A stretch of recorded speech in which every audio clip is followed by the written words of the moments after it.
इसमें आप जब क्राइम सीन को रिक्रिएट करते हैं तो आपको उन परिस्थितियों के बारे में पता चलता है कि जरूरत इसलिए पड़ी कि एक ये चीज होती है कि कहीं ऐसा तो नहीं है कि क्या किसी ने धक्का दिया है या स्वतः जो बच्ची थी वो कूदी है वहां से।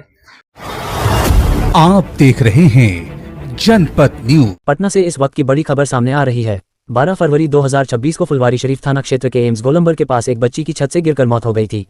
घटना की सूचना मिलते ही पुलिस मौके पर पहुंची और जांच शुरू कर दी। मामले की गंभीरता को देखते हुए वरीय पुलिस अधीक्षक पटना के निर्देश पर नगर पुलिस अधीक्षक पश्चिमी की निगरानी में विशेष टीम का गठन किया गया।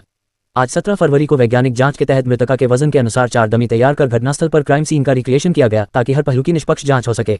नगर पुलिस अधीक्षक पश्चिमी पटना भानु प्रताप सिंह ने कहा कि मामले की जांच वैज्ञानिक तरीके से की जा रही है। सभी बिंदुओं पर गंभीरता से पड़ताल जारी है और जल्द ही सच्चाई सामने लाई जाएगी। क्या ये हादसा था या कुछ और, सच जानने के लिए जुड़े रहिए हमारे साथ। फुलवारी शरीफ थाना क्षेत्र के अंतर्गत एक बच्ची जो छत से गिरती हुई दिखाई दे रही थी, उसमें उसकी डेथ हुई थी। तो उसके संबंध में एक एसआईटी का गठन किया गया था एसडीपीओ फुलवारी 1 के नेतृत्व में, और जिसमें अन्य थानों के भी अनुसंधानकर्ता थे।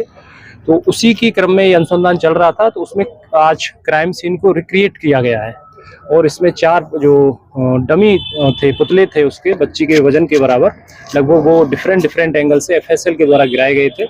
और इसमें हम लोग एक्सपर्ट ओपिनियन लेंगे कि क्या क्या स्थितियां रही होंगी उस समय तक, और जब हमें रिपोर्ट मिल जाएगी आप लोगों के साथ इसमें शेयर करेंगे। 4 को क्या होगा उसका वेट, लगभग वो जो मृतका थी उनके वजन के आसपास ही रखा गया है। जैसा एफएसएल के इंस्ट्रक्शन थे उसी के अकॉर्डिंग हम लोग। सर कितना कारगर होता है ये बहुत कारगर होता है। इसमें आप जब क्राइम सीन को रिक्रिएट करते हैं तो आपको उन परिस्थितियों के बारे में पता चलता है कि क्या जैसे इसका सिंगल इम्पैक्ट रहा उस पर, या मल्टीपल इंजरी में इम्पैक्ट था, या इसको धक्का दिया गया था, या स्वतः गिरी थी। ये सारे जो क्वेश्चंस हैं, जो चीजें हैं, इनके बारे में पुलिस को पता चलेगा। उसमें एक जो विशेषज्ञ एजेंसी है उसकी जो ओपिनियन होता है उसकी मदद से फिर हम लोग अपनी इन्वेस्टिगेशन को पूरा करेंगे।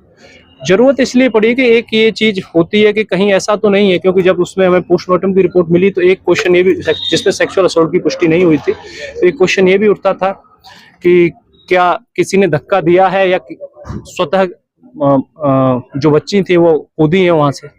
इस पर क्लैरिटी तभी आएगी जब इसमें वैज्ञानिक ढंग से और साक्ष्यों के आधार पर चीजें क्लेरिफाई होंगी। उसी को ध्यान में रखते हुए उसकी जरूरत है। इससे क्लियर हो जाएगा जब क्राइम सीन को रिक्रिएट किया गया है, तो हम लोग इसमें क्लियर हो जाएगा। फिर इसमें हम क्वेश्चंस फ्रेम करके पूछेंगे जिन जिन बिंदुओं पर पुलिस को डाउट है, तो इसमें एक्सपर्ट ओपिनियन ये लोग अपना देगा। क्या इससे